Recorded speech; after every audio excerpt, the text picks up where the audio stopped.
शुभांकर भाई, तो आप ये गलत वो बोलेंगे तो मैं है। टोकूंगा। ठीक है, मोदी जी इससे उतरे थे पिछली बार। हम पूछना चाहते हैं कि ये सी प्लेन कहां चला गया मोदी जी? वो पिछली बार आपने नौटंकी करके इवेंट मैनेजमेंट करके जनता को गुमराह किया। आलोक जी, ये सी प्लेन कौन से देश में खड़ा है? अब जरा आलोक बीजेपी जी, हमें बता। आलोक जी, आप सी प्लेन को लेकर सवाल पूछ नहीं रहे नहीं, हैं, पूरे लेकिन मीडिया ने भी दिखाया। नहीं नहीं, बिल्कुल दिखाया शुभंकर सर, भाई, देखिए ये दिखाया और आपका सवाल इस वक्त भी दिखाया जा रहा है। ये जो देश के प्रधानमंत्री सरकारी नहीं सरकारी पैसे के साथ जो मोदी साहब इवेंट मैनेजमेंट करते हैं प्रधानमंत्री होते हुए, जो करोड़ों रुपया खर्च होता है, देश की जनता जानना चाहती, गुजरात की जनता जानना चाहती। आलोक जी, 5 एसआईटी बने शुभांकर जी अभी तक जी। पिछले 6 साल में एक भी एसआईटी का रिजल्ट नहीं आया। यही संवेदनशीलता है। 100 से ज्यादा लोग लट्ठा कांड में मर गए, देशी शराब, कच्ची जहरीली शराब। आलोक जी, अब सवाल भी सुन लीजिए सर। आप सवाल उठा रहे हैं, अच्छी बात है, आप इस मंच का सदुपयोग कर रहे हैं, लेकिन कुछ सवाल आपके लिए भी होंगे सर।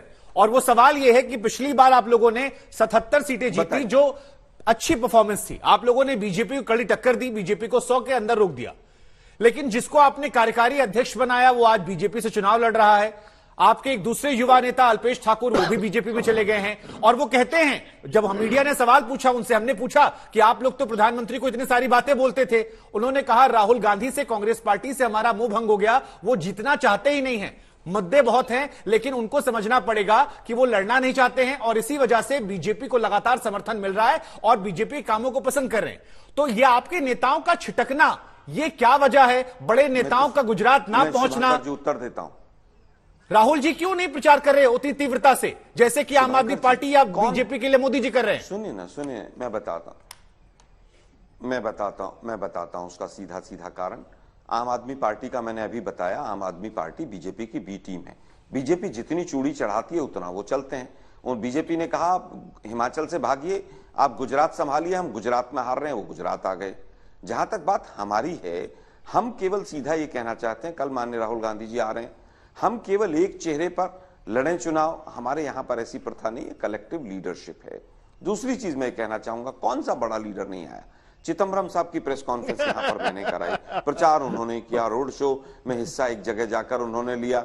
उसके बाद तमाम बड़े लीडर, दिग्विजय सिंह से लेकर अभी आप ही के आज तक पर, अभी आपने अशोक गहलोत जी को देखा, पिछले 1 महीने में 15 दिन से ज्यादा वो यहां पर रहे हैं। लेकिन हम तो आलोक जी, आपने जितने नाम गिनाए, इसमें एक भी नाम गुजरात कांग्रेस के बड़े नेता का नहीं था। 27 साल तक आपने जितने भी नाम गिनाए, इसमें गुजरात से एक आया बड़ा नेता का नाम नहीं सुनाई पड़ा मुझे। सुनिए ना भाई, अरे भाई, क्या प्रदेश अध्यक्ष हमारे हिमाचल में बैठे हैं क्या जाकर? गुजरात के जगदीश ठाकुर जी यहीं पर कर रहे हैं ना प्रचार। क्या रघु शर्मा जी कहीं बाहर चले गए हैं? डेली दिन रात 18-20 घंटे ये लोग सब काम कर रहे हैं।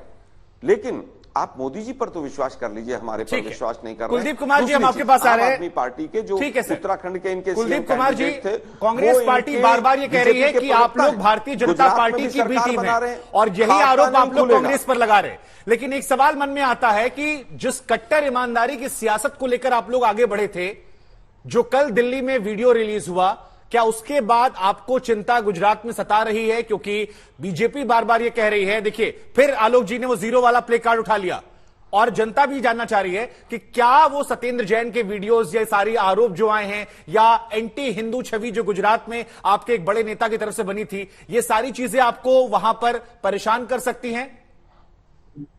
देखिए, मुझे शुभांकर जी, मैंने पहले भी कहा है कि गुजरात के लोग परिवर्तन चाहते हैं, गुजरात के लोग बदलाव चाहते हैं और गुजरात के लोग आज आम आदमी पार्टी को गांव में, शहर में, हर जगह आज अपार जन समर्थन मिल रहा है।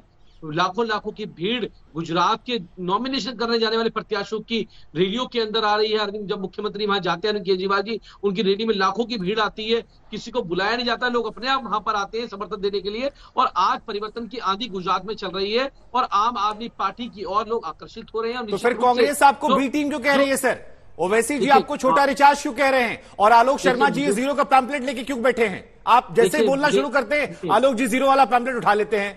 देखिए, अरविंद केजरीवाल जी ने लिख के दिया था पंजाब चुनाव के अंदर कि चरणजीत सिंह चन्नी अपनी दोनों सीटें हारेंगे। ये आज तक पे आपके चैनल पे लिख के दिया था, दोनों सीटें हारे या नहीं हारे, सिद्धू अपनी सीट हारेंगे, हारे या नहीं हारे, बादल अपनी सीट हारेंगे, हारे या नहीं हारे, लिख के दिया था।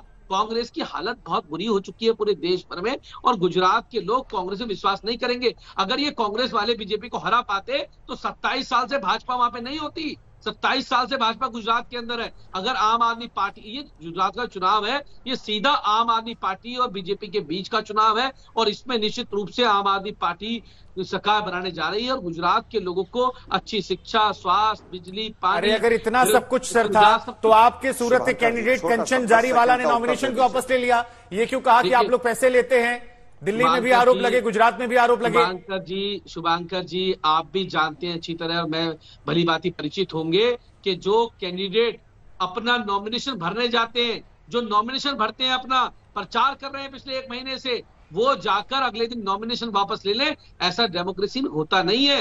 बंदूक की नोक पे, गुंडागर्दी की नोक पे, इस गुंडागर्दी की जवाब तो गुजरात। लेकिन कंचन जी तो कह रहे थे सर, कंचन जी ने कहा कि बहुत पैसा मांग लिया था, उतना पैसा मैं एडजस्ट नहीं कर पा रहा था। आपको सब पता है, जब नॉमिनेशन भर दिया तो कौन पैसा मांगेगा, कौन नहीं मांगेगा, आपको पता है। और कैसे नॉमिनेशन वापस होते हैं, ये गुंडागर्दी गुजरात के अंदर। शुभांकर जी मुझे जवाब देना है।